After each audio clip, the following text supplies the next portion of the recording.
Hi friends, welcome back to Mahalakshmi's kitchen. ಇವತ್ತು ನಾವು ಮಾಡ್ತಾ ಇದ್ದೀವಿ ಕಮ್ಮಿ ಆಯಿಲ್ ಯೂಸ್ ಮಾಡಿಕೊಂಡು ಉಪ್ಮಾ. ಫಸ್ಟು ನಾನಿಲ್ಲಿ ಹುರುಳಿಕಾಯಿ, ಆಲೂಗೆಡ್ಡೆ, ಕ್ಯಾರೆಟು, ಅರ್ಧ ಸ್ಪೂನಷ್ಟು ಉಪ್ಪು, ಸಬ್ಸಿಗೆ ಸೊಪ್ಪನ್ನ ಕುಕ್ಕರಲ್ಲಿ 1 ವಿಷಲ್ ಕೂಗಿಸ್ಕೊಂಡಿದ್ದೀನಿ. ಗ್ಯಾಸ್ನ ಇನ್ನೊಂದು ಒಲೆಯಲ್ಲಿ 100 ಗ್ರಾಮಷ್ಟು ಉಪ್ಮಾ ರವಾನ ಚೆನ್ನಾಗಿ ಬ್ರೌನ್ ಕಲರ್ ಬರೋವರೆಗೂ ಲೋ ಫ್ಲೇಮಲ್ಲಿ 10 ನಿಮಿಷಗಳ ಕಾಲ ಹುರ್ಕೊಂಡಿದ್ದೀನಿ. ರವೆ ಚೆನ್ನಾಗಿ ಬ್ರೌನ್ ಕಲರ್ ಬರೋವರೆಗೂ ಫ್ರೈ ಮಾಡ್ಕೊಳ್ಳೋದ್ರಿಂದ ಜಾಸ್ತಿ ಆಯಿಲ್ ಹಾಕಿಲ್ಲ ಅಂದರೂ ಉಪ್ಮಾ ಟೇಸ್ಟ್ ಚೆನ್ನಾಗಿ ಬರುತ್ತೆ. ನಿಮಗೆ ಯಾವ ತರಕಾರಿ ಬೇಕಂದ್ರೂ ತೊಗೋಬೋದು. ಫಸ್ಟು ಉಪ್ಮಾ ಮಾಡೋ ಅಂಥ ಕಡಾಯಲ್ಲಿ ಸಾಸಿವೆ, ಕರಿಬೇವು, 3 ಸ್ಪೂನ್ ಎಣ್ಣೆ, 2 ಕಟ್ ಮಾಡಿರೋಂಥ ಈರುಳ್ಳಿ, 4 ಹಸಿಮೆಣಸಿನ್ಕಾಯಿ ಹಾಕ್ಕೊಂಡು ಫ್ರೈ ಮಾಡ್ಕೊಂಡಿದ್ದೀನಿ.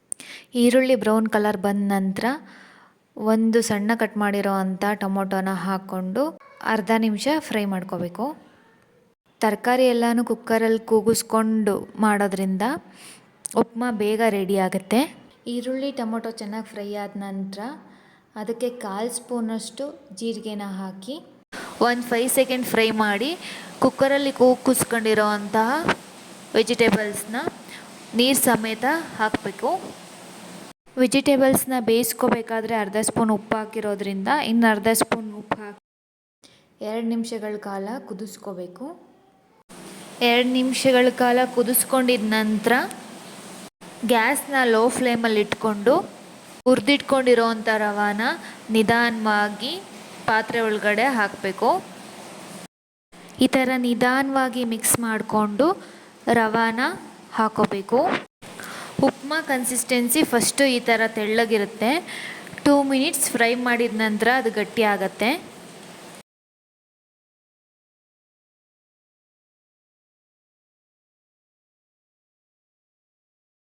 ನೀವು ಕೂಡ ಮನೆಯಲ್ಲಿ ಈ ಥರ ವೆಜಿಟೇಬಲ್ಸು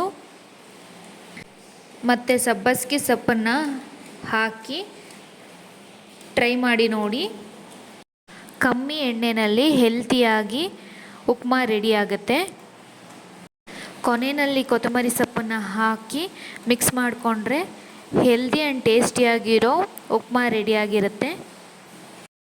ನಿಮಗೆ ಈ ವಿಡಿಯೋ ಇಷ್ಟ ಆದರೆ please do subscribe Mahalakshmi's kitchen. Thank you.